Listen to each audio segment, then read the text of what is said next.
Okay, thanks, Dima. And AE, you have your hand up? Yes. Hi, can you hear me? Yes, yes, welcome. Hi, this is Aurora. I just want to say thank you, Annie. I feel like I followed in your footsteps in many ways during my own time in Aswan. So it was really great to hear you today and your presentation. It brought back so many good memories. Oh. I think that my question is actually connected to, I think, a point that Dima was also making and that others were making, but I'd be interested to hear your response and other people's responses. But like, do you also consider building solidarity and justice as a part of your work as an anthropologist? I feel like, you know, that's something that many people are trying to move towards, especially in the work of anthropology, you know, considering its colonial backgrounds in many ways. And then we were talking about this also with tourism and the Disneyfication of tourism. So I guess, yeah, how do you consider solidarity and justice in this work and when we're working with communities? That's a good question. For myself, I am more interested in, I guess, connecting more deeply with the Nubian people that I knew, that I lived with in West Aswan, and trying to help them in some way because they're so poor. You know, I mean, there's got to be some other way to help them make money. That's basically what I wanted to do. I don't know how to do that. I feel helpless when I try to think of things.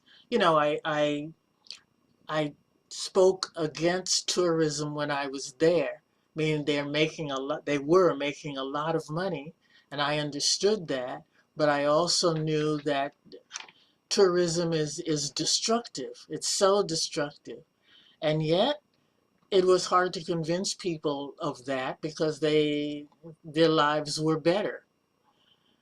So I like your question, but I really can't answer it for myself. And I'm hoping maybe others will give me some information or some ideas.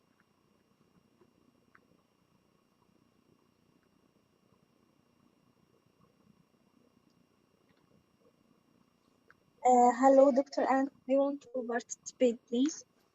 Mm-hmm. The condition of the Nubians in the villages are not good at all economically. They depend on 2 months in the year, the months of winter season. And unemployment is tearing the Nubian youth.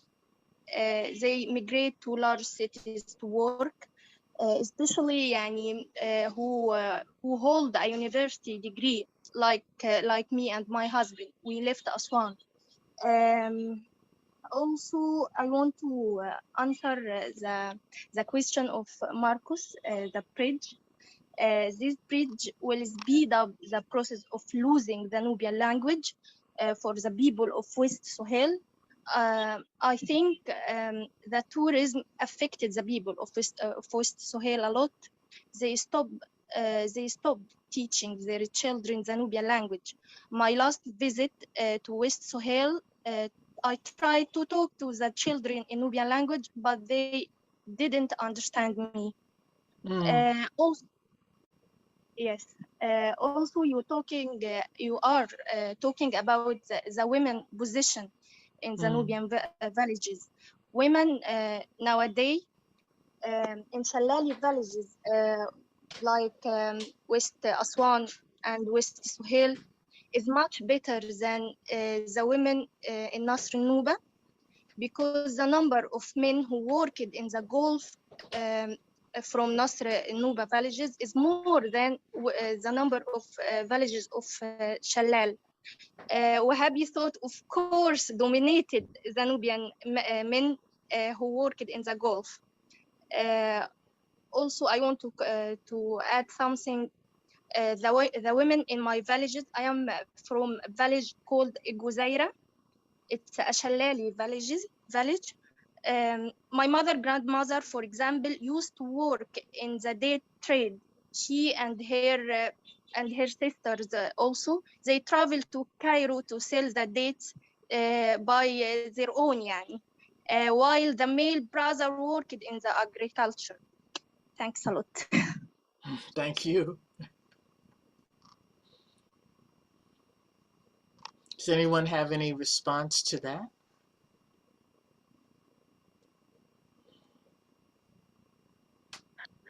Hey, Solange. Hi, Anne. As an outsider and somebody who's just fascinated with ancient Nubia, but can't yet speak Arabic and doesn't know much about the modern Nubian life, it seems like there is such an opportunity to bridge what Dima, who is working so hard to connect diasporic Nubians to their cultural traditions and the language that is being lost and coming, I'm sure, with much more money. It would be so amazing if a bridge or a connection could be made to people like Dahad Asraf, I'm sorry if I'm mispronouncing your name, who know the language, who are expressing concern about the language being lost. It just seems like that is exactly what Dima is asking for, connections to folks who are there in the village, who are still having a grasp of the culture. Yeah, it would be so wonderful if we could just facilitate a bridge, because these diasporic Nubians have money, right? Like US level income, Gulf level income, and that it could be something very different than the exploitative tourism and more like I'm here just to soak up and reclaim and learn my culture. Yeah, good, Solange. I want to add another clarification, if I can. When I listen to our conversations today and trying to put it all together, I noticed something. I noticed that we are actually speaking in two different voices simultaneously. Let me explain.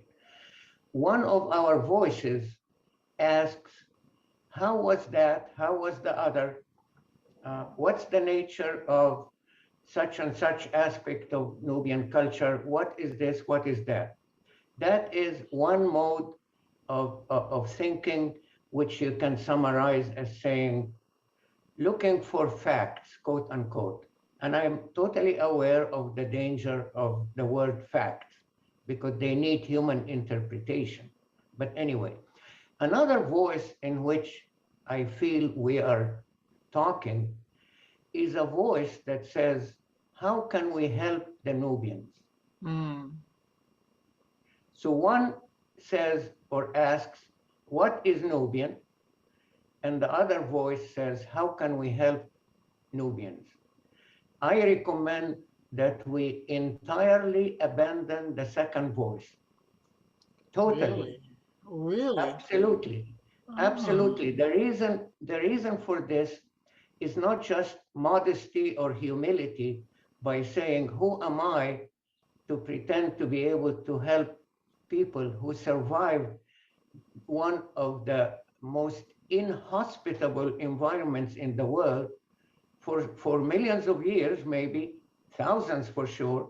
Who am I to recommend this or that or that? But that's not my point of view. My point of view is that no matter how genuine each of us are, how much we as a group are very authentic in our feeling that we want to help, we cannot.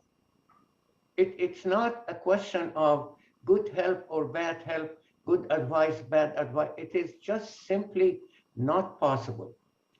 Authentic cultural continuity comes from the people themselves and not from anybody else, including members of the Nubian community itself, who traveled once upon a time, maybe early in the 20th century or even earlier than that, traveled to Egypt, or if closer to Sudan, to make money to send money orders back to one's village and so on. Now, even if I am hypothetically a Nubian by descent, but I'm estranged, I have not been living in the communities in real time, in real life. Even then, I cannot help.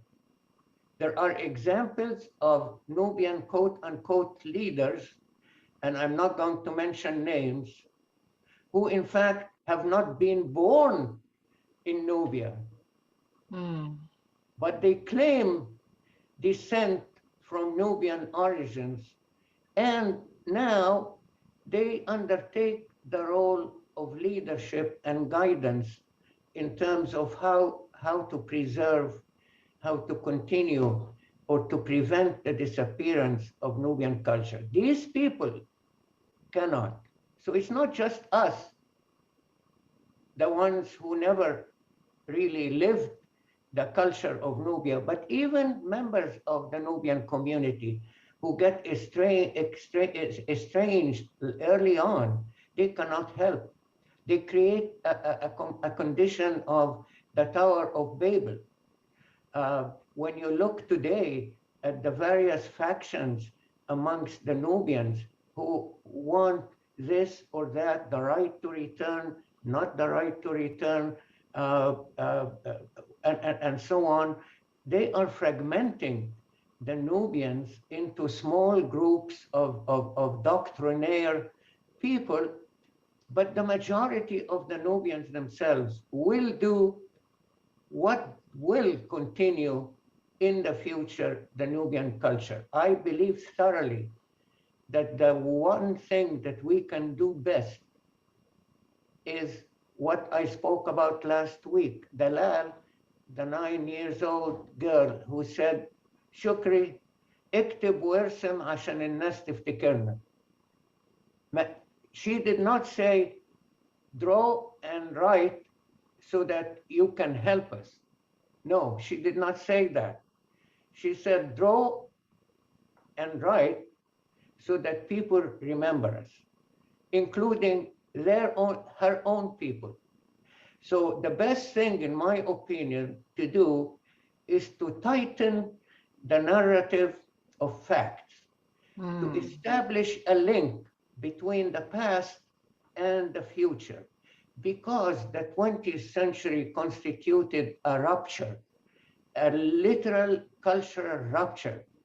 There was no continuity with the British being in charge, with the invasive effect of the old dam, with the changing of the cycle of the Nile itself, so that people get confused when they knew that the Fayadan is going to come in such and such months, and it doesn't.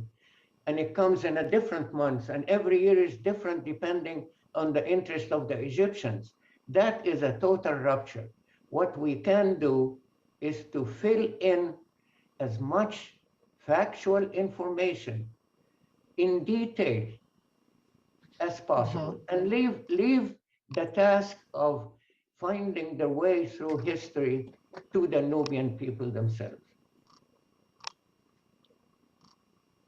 Very important. Very important. Thank you so much, Shukri.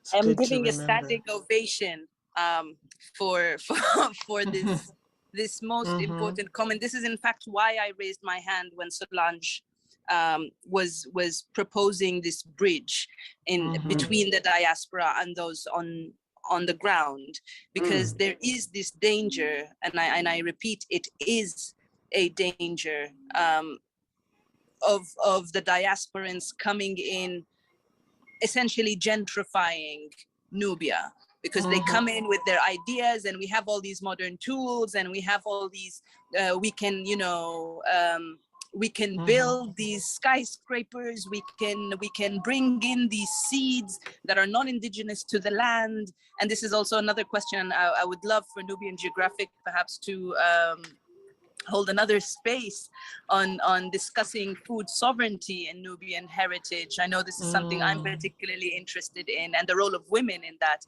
But the Nubians in the diaspora who come in with the intention, good, naive as it might be, to help. We must eradicate this notion altogether. Not just because Nubians can't help, is that Nubians in fact don't need help. They've survived this far, this long on their merit. We have so much to learn. Those who have been abroad, those who have gone distant, have so much to learn. And this is why when I started saying, I don't know. I don't know, and I have no shame knowing I don't know. I am angry about it, but I can't take this anger out on you. And I can't sit here and say, I know better, or I know anything. And this is really the space that I'm calling for us to create, and asking how can we create the space where we can come in humility for growth. Everything that I have done for people who say, oh, you're doing this and this for Nubia. No, I am doing this and this for me. Nubia is growing me. Nubia is inviting me. Nubia is nourishing me through me learning about Nubia, for me first and foremost. And sure, people might say this is selfish, but if I don't have myself to offer to Nubia, then I can't, in what way? Where do I get the audacity to say help? People need to help themselves. Focus on yourselves. It's the same thing with people saying, how do we help the Africans? Anyone who says, how do we help Africa, needs to just get out of the way and recognize Africa doesn't need anyone's help. Africa needs people who think Africa needs help to get out of the way. Nubia doesn't need anyone's help. Nubia needs people who think Nubia needs help to get out of the way. And I realize this is harsh, but the true reality is we need to look in the mirror. We need to take a good look in the mirror. Nubians before anyone else. But we need to really confront this and embrace it at the same time as a journey of healing. Nubians reclaiming our history, reclaiming our story, being told on our behalf is not anyone else's responsibility. I'm sorry again if I'm taking some space, but this was such an on point, a very important space, and I hope we are able to continue this conversation. And I extend the invitation for us to continue it in whatever way I can. I will put my contacts in the chat, and I hope we can continue this. Thank you so much. Yeah, thank you, Dima. I mean, your point is very important, I think.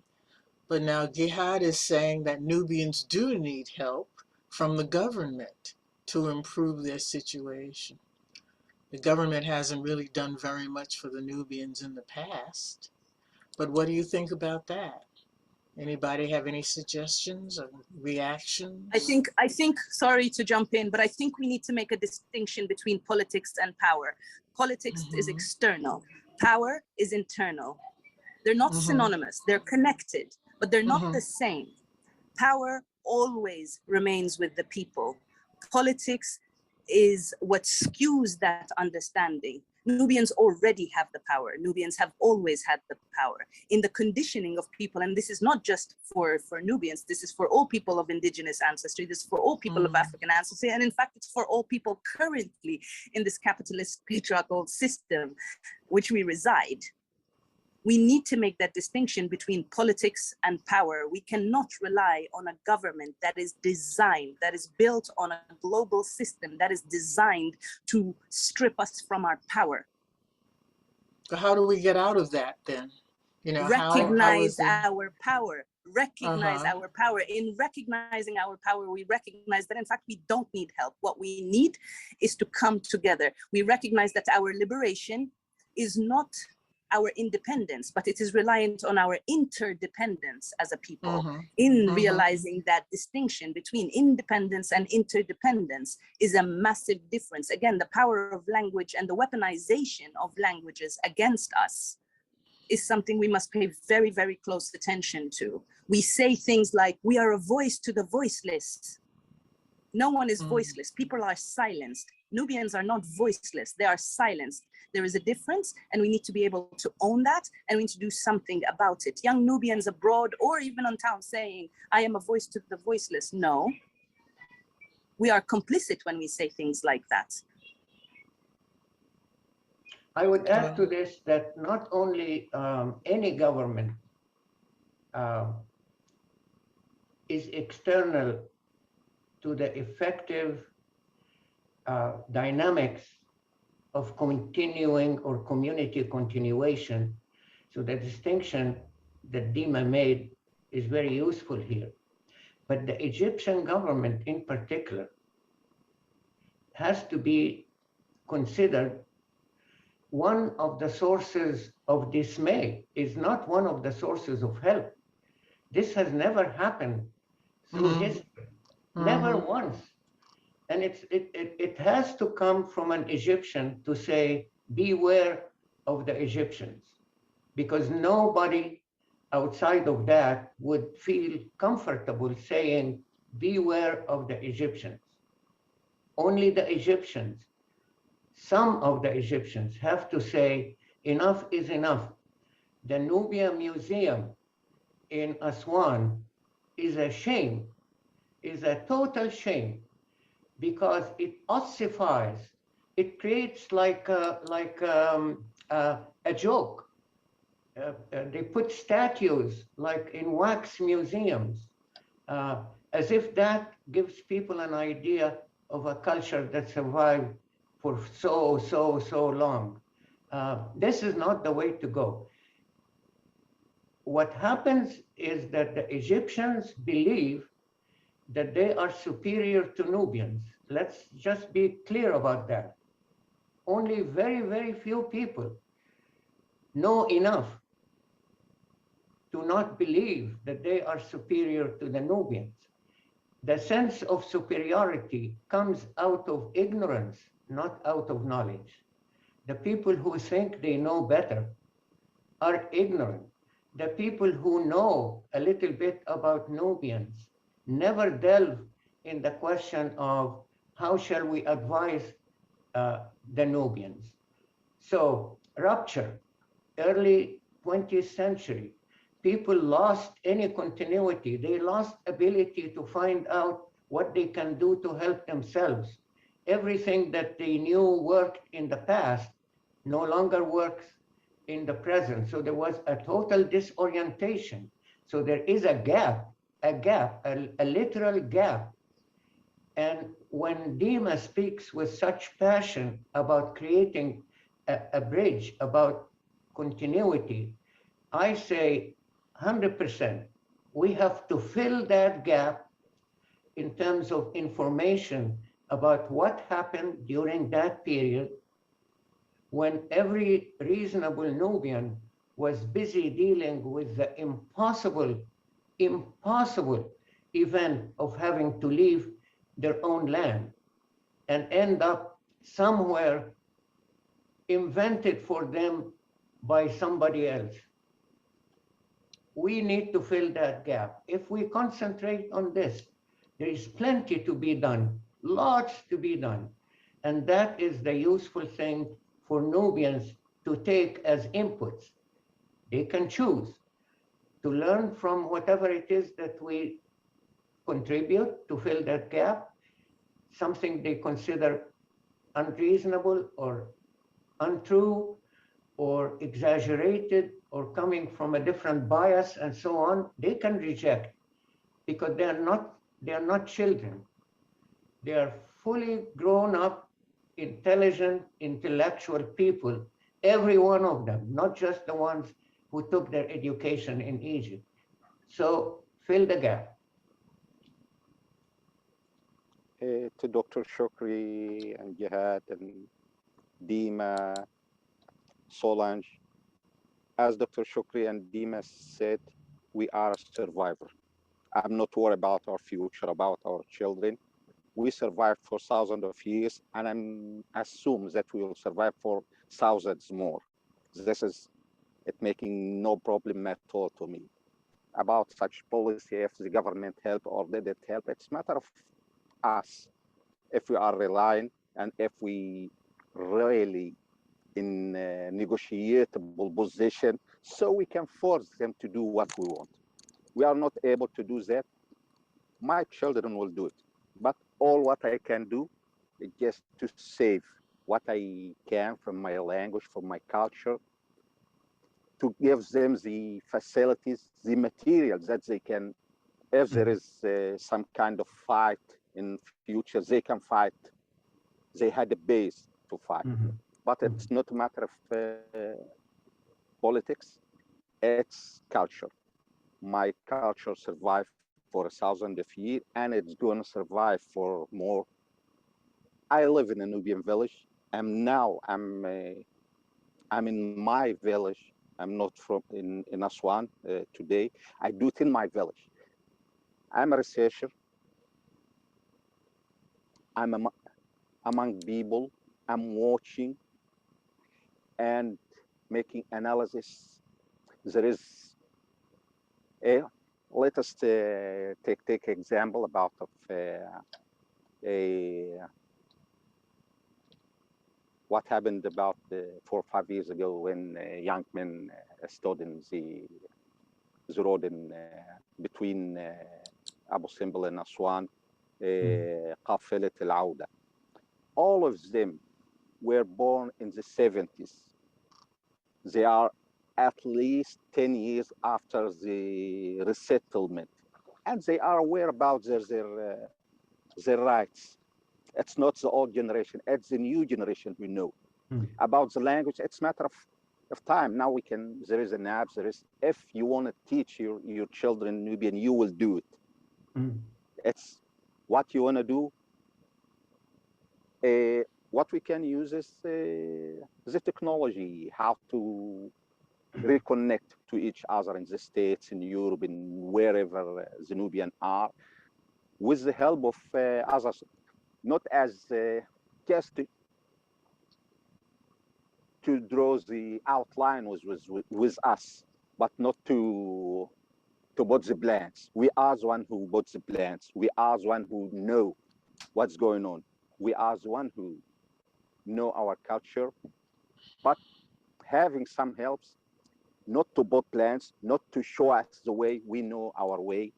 We just, sometimes we might need support, but not putting a plan or go this way or do it this way.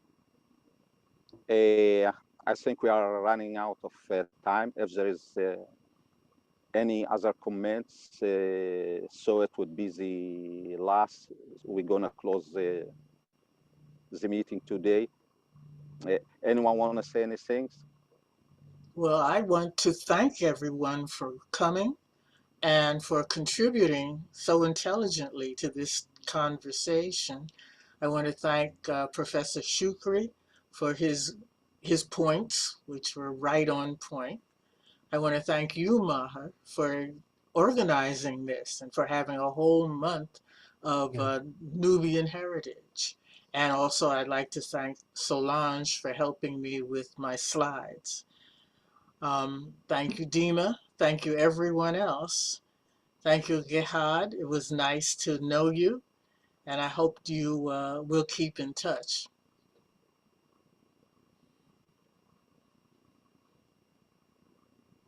Anyone want to comment or make any statements now? I just want to say thank you to Annie again. Okay, good.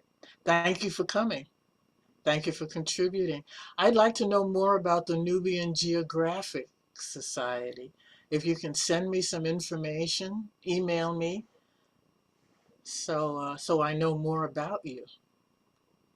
For sure, Dr. Ann, we will be in touch soon, inshallah. Thank you very much for joining us at the end of the Nubian Culture Month, which is July. Okay, we had a campaign to present the month of July as a Nubian Culture Month, Nubian Heritage Month, and your session was the last thing that we are closing the Nubian Heritage Month with. So thank you very much for joining us and be a part of our celebrating the Nubian culture in the month of July. Thank you, everyone.